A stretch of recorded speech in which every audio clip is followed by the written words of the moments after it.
আগে তাইলে বেসিক স্ট্রাকচারটা, আচ্ছা একজন বলো সি প্লাস প্লাস আমাদের হেডার ফাইল কি হবে?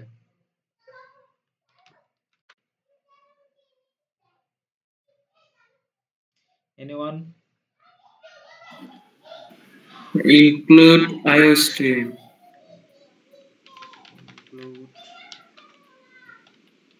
include angle bracket IOStream. তারপর ভাই ইউজিং নেমস্পেস std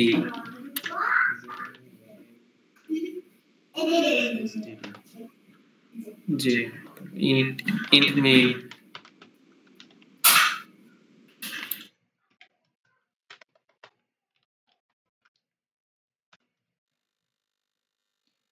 এইটা তাহলে আমাদের basic structure C plus plus. আচ্ছা আমরা তো সি তে ইফ এলস করছি, আচ্ছা ওখানে কি টার্নারি অপারেটর দেখাইছিল?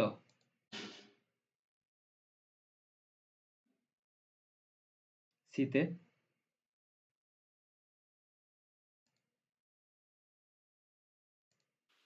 না ভাইয়া দেখানো হয়নি। শুধু ইফ এলস দেখাইছে, তাই তো? ইফ এলস তোমার বলতে পারো টার্নারি অপারেটর হচ্ছে এই ইফ এলসেই হচ্ছে শর্টকাট। আমরা যেই কাজটা ইফ এলস দিয়ে করি ওই সেম কাজ আমরা ইজিলি হচ্ছে টার্নারি অপারেটর দিয়ে করতে পারি। যেরকম ধরো আমরা একটা প্রোগ্রামই লিখি, যে ইন্টিজার এ ইনপুট নিলাম, এখন ধরো যে জোড় বিজোড় সংখ্যা এটারই একটা করি, ধরো যে ইফ এ যদি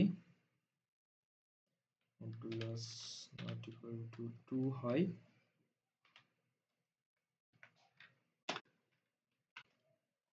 তাহলে কি cout even and else see out odd.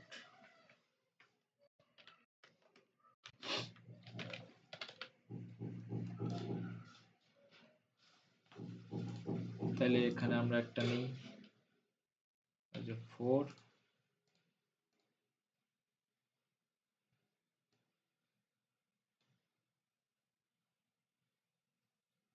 এত হ্যাং করতেছে।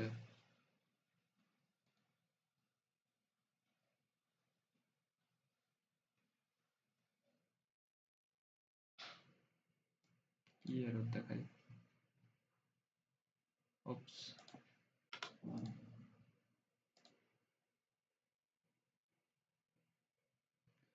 এই যে দেখো 4 হচ্ছে ইভেন, এটা আমরা ইফ এলস কন্ডিশন দিয়ে করলাম, কিন্তু এই সেম জিনিস আমরা চাইলে হচ্ছে টার্নের অপারেটর দিয়ে ব্যবহার করতে পারি, লিখতে পারি। ধরো যে এটা আমি কমেন্ট করে দিলাম, কারণ এই সেম জিনিস আমরা হচ্ছে টার্নের অপারেটরে কিভাবে লিখবো। ধরো যে টার্নের অপারেটরের কন্ডিশন স্ট্রাকচারটা এরকম,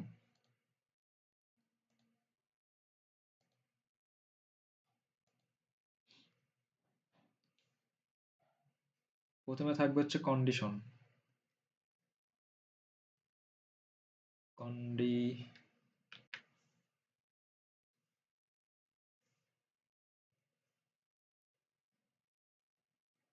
কন্ডিশন, এরপরে ধরো যে এরকম একটা প্রশ্নবোধক চিহ্ন থাকবে, তারপরে এখানে একটা তোমার এই জায়গায় যেই আউটপুটটা থাকবে এটা হবে হচ্ছে ট্রু, আর এই পাশে যেটা থাকবে এটা হচ্ছে ফলস। তোমার এই কন্ডিশনের সঙ্গে যেইটা মিলবে যদি ম্যাচ হয় তাহলে এটা প্রিন্ট করবে, না হইলে এই পাশেরটা প্রিন্ট করবে ফলস। এটা হলো তোমার বেসিক স্ট্রাকচার টার্নারি অপারেটরের, এটা লিখে নিতে পারো। এখন আমরা তাহলে এইভাবে একটা কোড করি,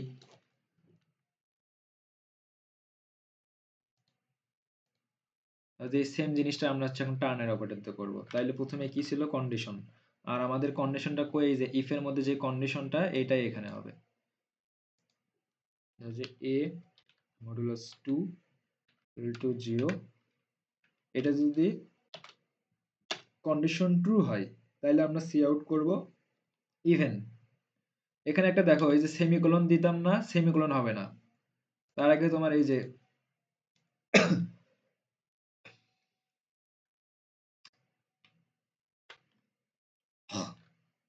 একটু wait।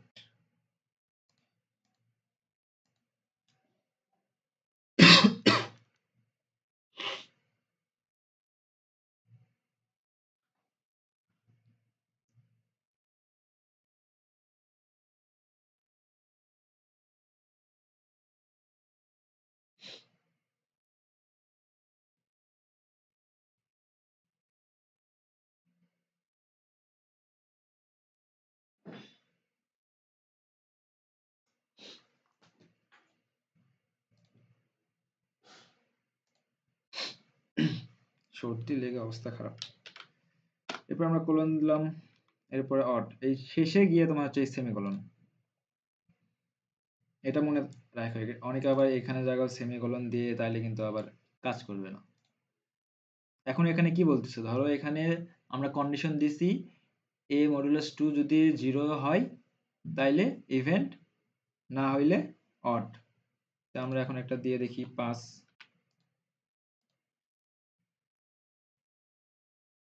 এই যে দেখো সেম সেম কাজ করতেছে। আবার যদি 4 দেই,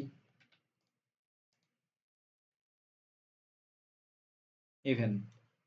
তো এটা আমরা ধরো যে এই যে নেস্টেড ইফ এলস আছে না, ওইটাও তোমরা এইভাবে টার্নের অপারেটর দিয়ে করতে পারো, কিন্তু ওইটা অনেক কমপ্লেক্স হয়ে যায়। তো কমপ্লেক্স করার জন্য আমাদের প্রয়োজন নেই। যখন দেখবা যে এই যে মাত্র একটা বা দুইটা কন্ডিশন তোমাদের চেক করা লাগতেছে, ওই ক্ষেত্রে তোমরা টার্নের অপারেটর দিয়ে ইজিলি করতে পারো, মানে ইজি করার জন্য আর কি।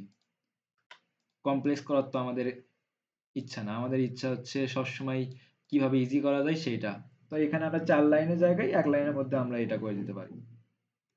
তো এইটাই বেসিক্যালি টার্নারি অপারেটর, তোমরা চাইলে ইউজ করতে পারো ছোট ছোট কাজের ক্ষেত্রে। বড় যখন ধরো যে নেস্টেড ইফ কোনো কন্ডিশন প্রয়োজন হচ্ছে, তখন কিন্তু টার্নারি অপারেটর না ইউজ করাই ভালো, ওইটা তখন আবার বেশি কমপ্লেক্স হয়ে যায়। তখন ইফ এলস দিয়ে করতে পারো। আর ছোট ছোট যেটা, ওইটা তোমার এই টার্নারি অপারেটর দিয়ে করবা। বুঝতে পারছো?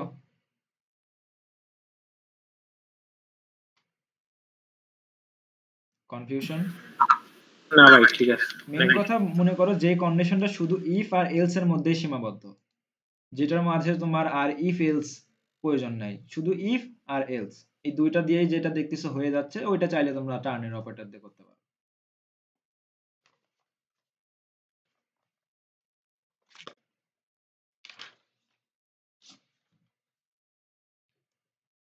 এরপরে এটা গেল। আর আর হচ্ছে এখন কি আছে, এটা টার্নারি অপারেটর গেল। অ্যারে, অ্যারে তোমরা হচ্ছে সি তে যেরকম করছো সেম টু সেম, এখানে কোনো তোমার আলাদা কিছু নাই। ধরো যে এখানে একটা এন নিলা, তোমরা হচ্ছে ডাইনামিক ভাবে একটা অ্যারে নিবা, এন ইনপুট নিলা, একটা অ্যারে ডিক্লেয়ার করলাম, মনে করো এন, এন সাইজের। এরপর কি, এরপর হচ্ছে একটা ফর লুপ চালাবা, ডিজার I less than N I plus plus, এর মাঝে তোমরা সেম নিলা অ্যারে আই।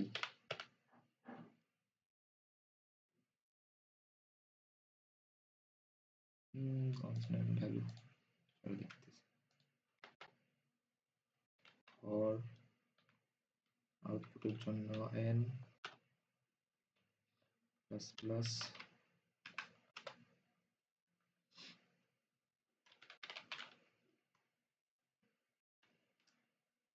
আই।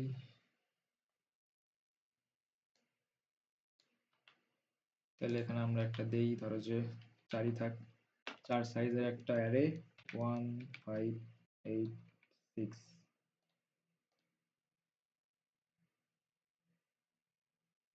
এই যে এটা তো তোমরা জানোই আগে থেকে, সি তেই করাইছিল সাকিব। তো এইভাবে অ্যারে ইনপুট নিতে পারবো সেম টু সেম, জাস্ট এই যে ইনপুটের এই জায়গায় একটু চেঞ্জ, আর কিছুই না। আচ্ছা, গতদিনকে আমি স্ট্রিং দেখাইছিলাম কিভাবে ইনপুট নেই। স্ট্রিং দেখাননি মনে হয় ভাই। আচ্ছা, তাহলে অ্যারে গেল। আচ্ছা, অ্যারেতে কোনো কনফিউশন আছে? থাকার তো কথা না, তাও বলো। আর লাল বাতি জ্বলতেছে কে ভাই এটা ইনের ভেতরে? ওইটা তোমার ওই যে বলছে expression must have a constant value declared as 6 line variable. একটু ওয়ার্নিং দিচ্ছে, ওইটা এরর না, কনস্ট্যান্ট ভ্যালু চাচ্ছে।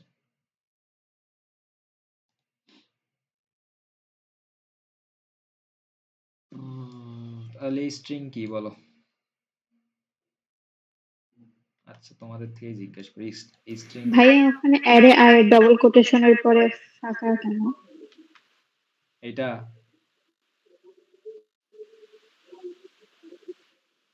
এটার কথা বলতেছ?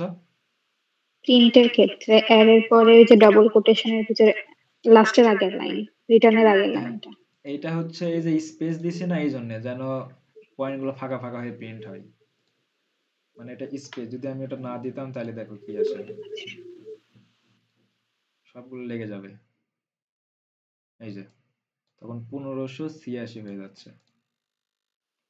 ওটা জাস্ট স্পেস দিয়ে বোঝাইছি যে ফাঁকা ফাঁকা প্রত্যেকটা আলাদা ক্যারেক্টার। এই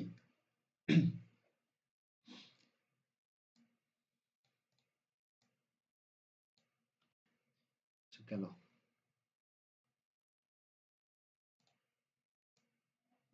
এরপর হচ্ছে স্ট্রিং ক্যারেক্টার। এটাও সেম, সিতে যেভাবে নিছিলা এখানেও সেম। ধরো যে একটা ক্যারেক্টার নিলা, স্ট্রিং 100 লেন্থ, এখানে যে কোনো ফরম্যাট স্পেসিফায়ার নাই, সরাসরি ইনপুট নিলা, কাউট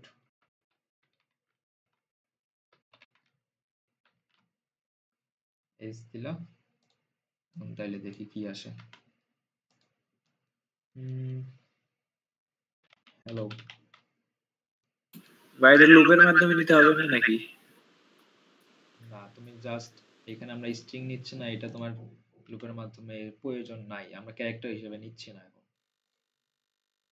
ও আচ্ছা আচ্ছা। তোমাদের কি লুপের মাধ্যমে দেখাইছিল?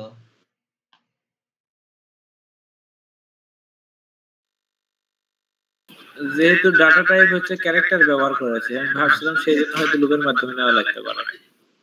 না, এইভাবে নিতে পারো। আচ্ছা এটা গেল, কিন্তু এখানে একটা সমস্যা আছে। ধরো এখানে স্ট্রিং দেখছো, আমি কিন্তু এখানে হ্যালো স্ট্রিং দিলাম, কিন্তু আউটপুটে দেখাচ্ছে শুধু হ্যালো। তাহলে আরো কিছু লিখি, হাউ আর ইউ,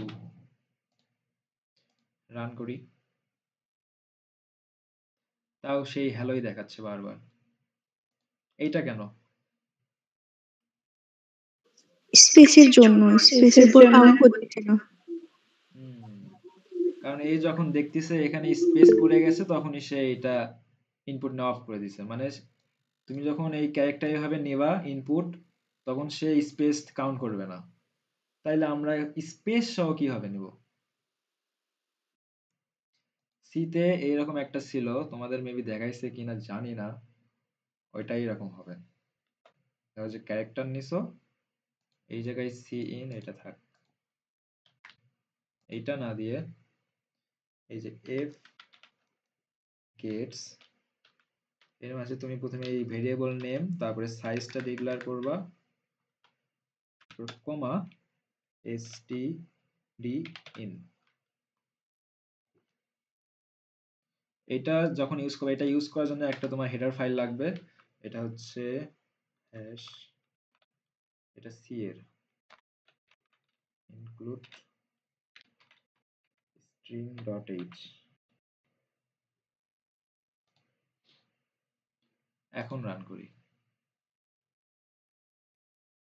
দেখছো এখন কিন্তু সে পুরো যে আমার সেন্টেন্স লিখছিলাম স্পেস সহ পুরোটাই নিছে।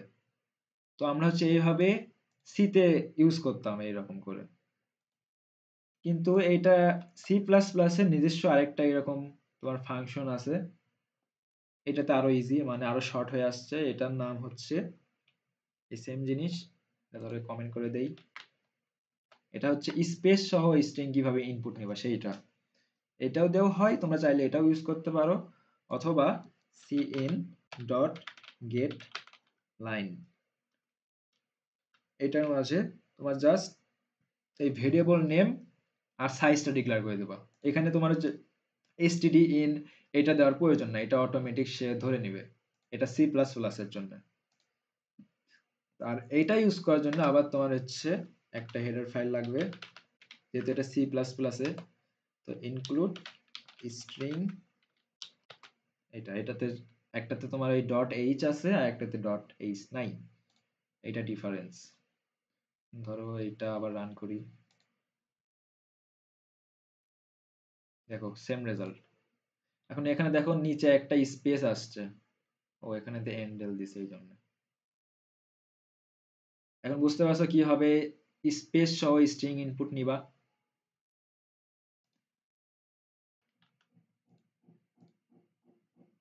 যেহেতু আমরা সি প্লাস প্লাস করতেছি, তো আমরা হচ্ছে cin ডট গেট লাইন এটা ইউজ করব। ভাইয়া গেট লাইন নিলে স্ট্রিং ডট এইচ ওই হেডার ফাইলও নিতে হবে, আবার স্ট্রিং এর আলাদাও নিতে না, হবে। এটা প্রয়োজন নাই, তখন এটা প্রয়োজন নাই, এটা হচ্ছে সি প্লাস প্লাস এর, এটা নিলেই হবে।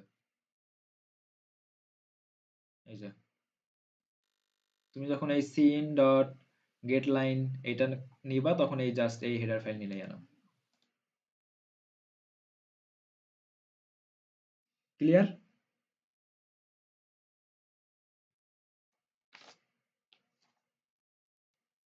হুম, সবাই চুপ। জি ভাই ক্লিয়ার। এইখানে আরেকটা সমস্যা আছে, এখন দেখো সেই সমস্যাটা কি। এটা তো গেল। এখন ধরো এই জায়গায় তোমরা কোনো একটা প্রোগ্রামে কন্টেস্টে বা যেখানেই বলো, ধরো যে এখানে এই সিস্টেম আছে যে এখানে একটা ইন্টিজার আছে,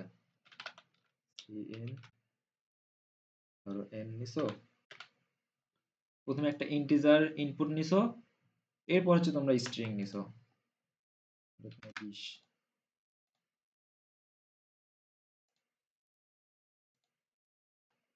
এখানে প্রিন্ট করি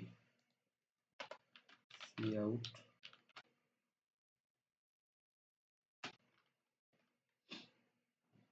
প্রথমে s,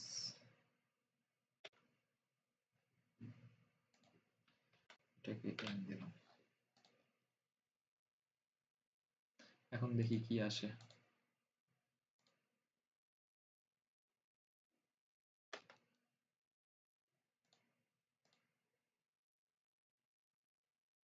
দেখছো ভাইয়া স্ক্রিন মনে হয় অফ হয়ে গেছে, অনেক আছে। আমার সিন দেখা যাচ্ছে না? জি ভাইয়া দেখা যাচ্ছে। তাহলে তোমার মেবি নেটওয়ার্কের সমস্যা। দেখতে পাচ্ছি। আচ্ছা এখন দেখো এখানে কাহিনী কি হইলো, এটা তুলে দিই। আমাকে তো দেখা যাচ্ছে না রঞ্জিনী। নেটওয়ার্কের সমস্যা মেবি তোমার, দেখো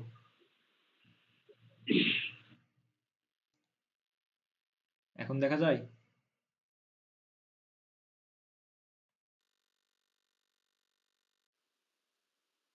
আচ্ছা সমস্যা নাই, রেকর্ডিং আছে। এখন দেখো এখানে আমরা ইনপুট প্রথমে নিছি হচ্ছে 20 ইন্টিজার, এটা নিলাম।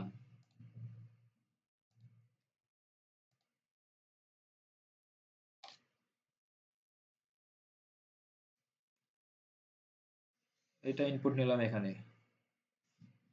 আবার ক্যারেক্টার নিছি, ক্যারেক্টার ধরো যে স্ট্রিং নিছি, এটা ইনপুট নিলাম এখানে। কিন্তু আউটপুটে তোমার হচ্ছে এনও দিলাম, এসও দিলাম, আউটপুটে শুধু দেখাচ্ছে 20। কেন? তাইলে এটা কই গেল? ইনপুট তো নিলাম কিন্তু আউটপুটে কেন দেখাচ্ছে না? এনিওয়ান গেস করতে পারবা?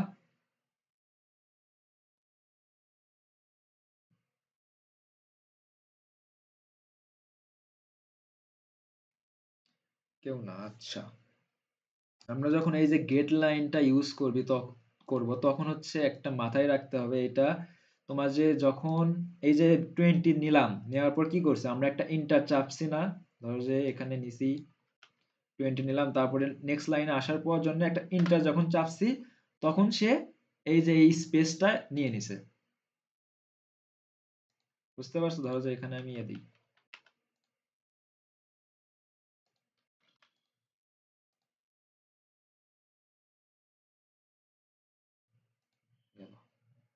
ধরো যে এখানে যখন 20 লেখার পর একটা স্পেস দিছি, তখন সে এটা অলরেডি ইনপুট নিয়েছে, লাইন ধরে নিছে, কারণ এর যে এই যে স্পেস সহ ইনপুট নিচ্ছে ক্যারেক্টার। তো এইটা এই কারণে সে আর পরে আর ইনপুটই নাই, এই যে স্ট্রিং যেটা আছে ওইটা ইনপুট নাই না, ওই স্পেসটা নিয়েই সে ওটা ব্রেক করে দিছে। এই জন্য আমাদের আউটপুটে শুধু হচ্ছে তোমার এই যে ইন্টিজারটা আউটপুট দেখাইছে, কিন্তু এই ক্যারেক্টার যেগুলো পরে আমরা লিখছি সেন্টেন্স, ওইটার আউটপুটে আসে নাই। এখন এইটা থেকে মুক্তির উপায় কি? এখন এইটা থেকে মুক্তির উপায়, যখন আমরা এরকম স্পেস সহ নেব, তো আমরা একটা ফাংশন আছে এরকম, সেটা হলো তোমার গেট। আচ্ছা, এখানে উপরে তুলে দিই, আমরা লিখি গেট ছাড় বা গেট কার, যাই বলো যেটা উচ্চারণ। এইটা এটা আসলে কাজ কি? এটার আসলে কাজ হচ্ছে এই একটা ক্যারেক্টার নিয়ে ফেলে দিবে, এটার এটাই কাজ। ধরো যে একটা তোমার ইনপুট, যখন তোমরা এই যে ইনপুট দেওয়ার পর স্পেস একটা ইন্টার চাপলা, একটা ক্যারেক্টার কিন্তু ইনপুট হয়েছে, সে ওই ইনপুটটা নিয়ে সে ফেলে দিবে, শুধু কাজে লাগাবে না। এটা কিন্তু তোমার প্রিন্ট হবে না, কিছু হবে না, এটা জাস্ট ওই একটা কাজ করে দিবে, একটা ক্যারেক্টার নিয়ে সেটা ফেলে দেওয়ার জন্য। নিলে তারপরে সে আবার এই যে এখন দেখো, এখন যদি রান করি, এর পরের লাইন সে ইনপুট নিয়ে নিবে। দেখছো? এখানে একটা ব্রেক দেই।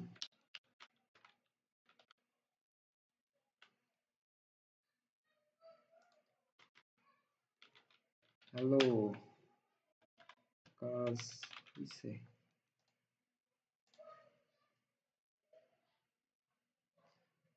বুঝতে পারছো? এখানে একটা জিনিস মাথায় রাখবা, যে এটা খেয়াল রাখতে হবে যে তোমার কোন জায়গায় স্পেস পড়তেছে, সেই জায়গায় তোমার হচ্ছে এই গেট কার্ড 4 বা যেই বলো, এটা ইউজ করা লাগবে। আমাদের কি, আমরা যখন ইনপুট নিছি, নেওয়ার পরেই হচ্ছে আমাদের ইন্টার চাপতে হচ্ছে, তো আমরা ওই ইন্টার যে জায়গায় চাপতে হচ্ছে সেই জায়গায় আমরা এটা দিছি, তখন সে ওইটা নিয়ে সে ফেলে দিছে মনে করো। নেওয়ার পর হচ্ছে এই যে আমরা স্পেস সহ এই স্ট্রিংটা ইনপুট নিছি। এটা তখনই ইউজ করবো যখন এই যে স্পেস সহ গেট লেন ইউজ করবা তখন, তাছাড়া এটার প্রয়োজন নাই, এটা দেওয়ার প্রয়োজন নাই। কনফিউশন লাগতে পারে, প্যাচ লাগতে পারে, বলো, ক্লিয়ার করে নাও।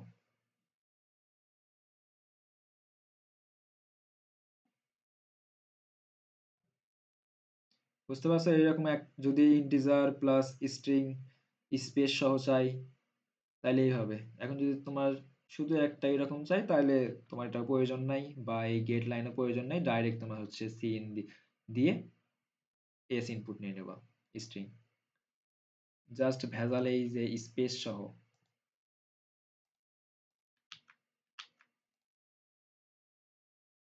ক্লিয়ার?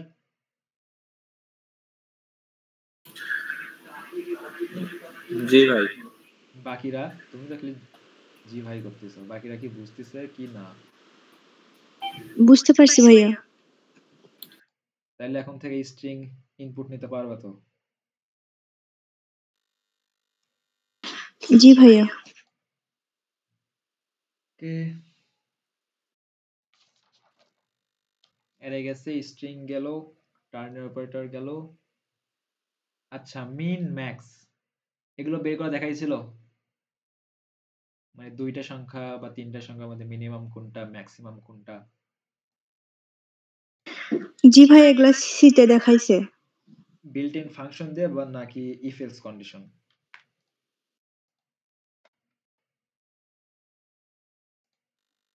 ইফ এলস দিয়ে?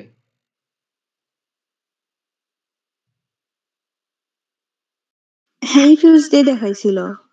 আচ্ছা, তাইলে আমরা এখন হচ্ছে বিল্ট ইন ফাংশন দেখি কিছু সি প্লাস প্লাসে ইজি করাই দেওয়ার জন্য। ধরো যে দুইটা ইন্টিজার নিলাম এ বি, ইনপুট নিলাম এ বি। এখন আমরা এই দুইটা সংখ্যার মধ্যে বড় কোনটা, এটা কিভাবে বের করতাম? ইফ দিয়ে। তো যে a যদি ছোট হয় b থেকে, cout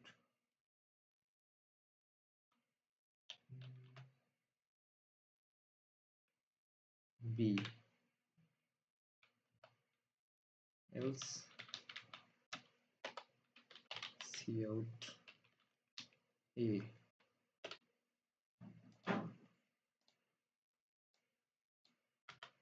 তো দুইটা সংখ্যা নিলাম 5 10, আউটপুটে কি আসবে 10, কারণ আমরা কি করছি, যেটা বড় সংখ্যা সেইটা চাচ্ছি, যে ম্যাক্স নাম্বারটা কোনটা আসবে। আর মিন হইলে জাস্ট এটা উল্টে দিলাম, তাহলে 5। তো এইভাবে আমরা হচ্ছে মিনিমাম আর ম্যাক্সিমাম বের করতাম। তো এই কাজটা সি প্লাস প্লাসে ইজিলি ভাবে আমরা করতে পারি, বিল্ট ইন ফাংশন আছে। এটা কমেন্ট করলাম, ধরো ইন্টিজার একটা ভেরিয়েবল নিলাম, এই যে মেইন ফাংশন, এটার মাঝে জাস্ট তোমরা এই যে দুইটা ভেরিয়েবলের নাম পাস করে দিবা। আরেকটা নিলাম ডি, এটা ধরো যে ম্যাক্স, এই ম্যাক্স এর মাঝেও দুইটা ভেরিয়েবলের নাম আমরা পাস করে দিলাম। এরপরে সি আউট, এটা minimum min number is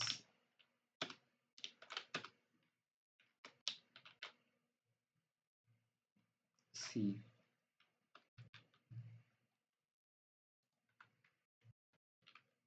max number is D. দেখো কি আসে, দেখছো মিনিমাম নাম্বার এখানে কত 5, ম্যাক্সিমাম নাম্বার 10।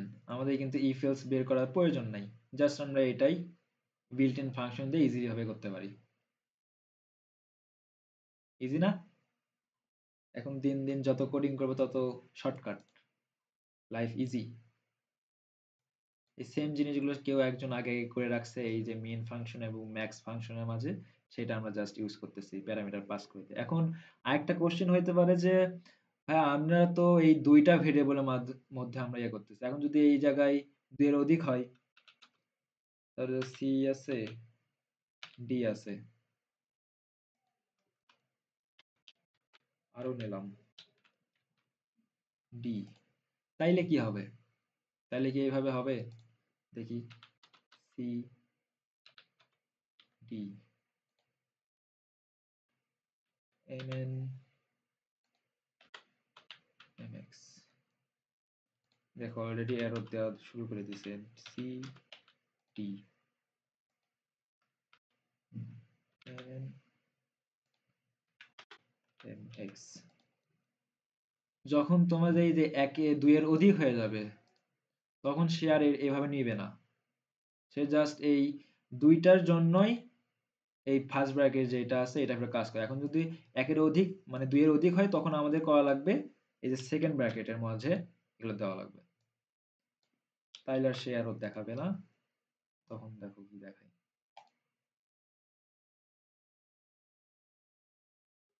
ও আমি তো ইনপুটই দেই নাই, 10 12 20।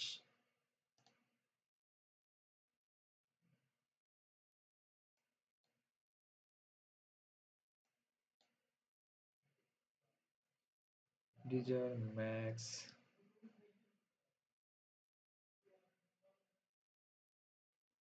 কি হলো, ডি ডি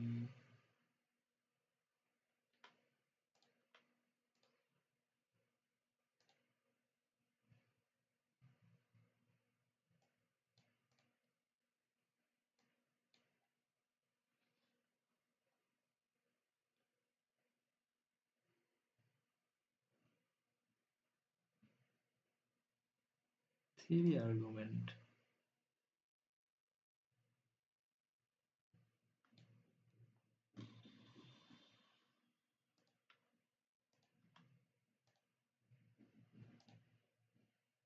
এম এক্স দেখি তো।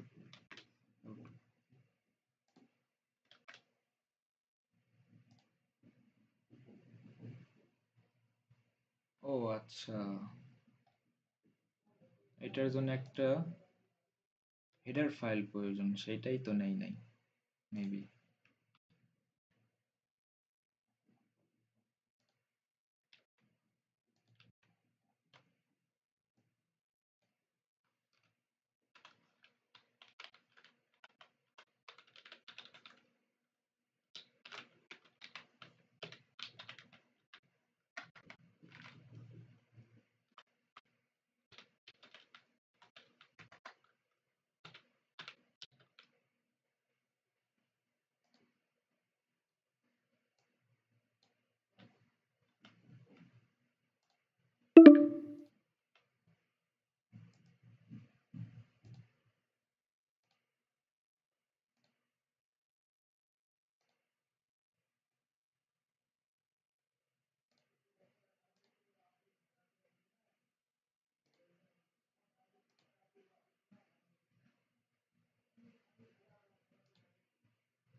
এই যে হয়েছে। এইভাবে তোমরা হচ্ছে একের অধিক নিতে পারো। আর এই জায়গায় একটা জিনিস করলাম যে এখানে নতুন একটা হেডার ফাইল নিছি। আমাদের এই যে এক একটা ফাংশন ইউজ করার জন্য এক একটা হেডার ফাইল আমরা ইউজ করতেছি, প্যারা এতগুলো তো মনে রাখা কোনোভাবেই সম্ভব না। যদি মনে রাখতে পারো তো ভালো, মনে না রাখতে পারলে সমস্যা নাই। তখন তোমরা এটা ইউজ করবা, বিট স্ল্যাশ std c++.h। এটা যখন ইউজ করবা তোমাদের তখন আর এই হেডার ফাইল নিয়ে টেনশন করা লাগবে না। যত হেডার ফাইল আছে সি প্লাস প্লাসে সব এইটার মাঝে ইনক্লুডেড। তো এই একটা হেডার ফাইল ইউজ করলে তোমরা আর হেডার ফাইল নিয়ে কোনো চিন্তা করতে হবে না। এটা লিখে নিতে পারো, পরীক্ষার মাঝেও কাজে লাগতে পারে। তুমি ধরো যে কিছু মনে পড়তেছে না, তখন হেডার ফাইলে এটা লিখে দিয়ে আসবে, তখন আর স্যার তোমার মার্ক কাটতে পারবে না, কারণ এটার মাঝে সব হেডার ফাইল অলরেডি ইনক্লুডেড থাকে। তো কিভাবে তোমরা হচ্ছে মিনিমাম এবং ম্যাক্সিমাম নাম্বার বের করবা বিল্ট ইন ফাংশন দিয়ে, এটা বুঝতে পারছো? 2 এর অধিক হইলে এই যে সেকেন্ড ব্র্যাকেটের মাঝে দিতে হবে, আর যদি 2টা হয় জাস্ট তখন জাস্ট ওই 2টা ভেরিয়েবলের নাম পাস করে দিলেই হবে ফার্স্ট ব্র্যাকেটে। ক্লিয়ার?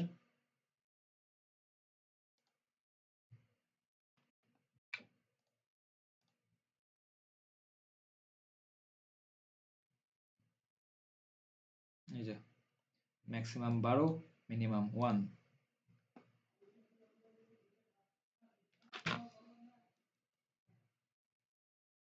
বলো, এখন বলো। এরপরে একটা ফাংশন আসছে সোয়াপ। এখন এইটা করাতে গেলে তোমাদের হচ্ছে পয়েন্টারের ভিতরে যাওয়া লাগবে। পয়েন্টার তো মেবি তোমাদের করাই নাই, তাহলে এটা কি নেক্সট ক্লাসে শুরু করব?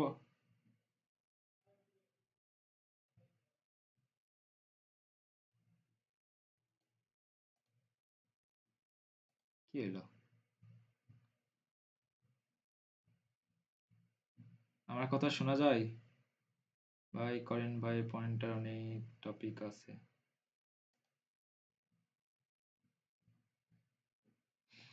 বাকিরা?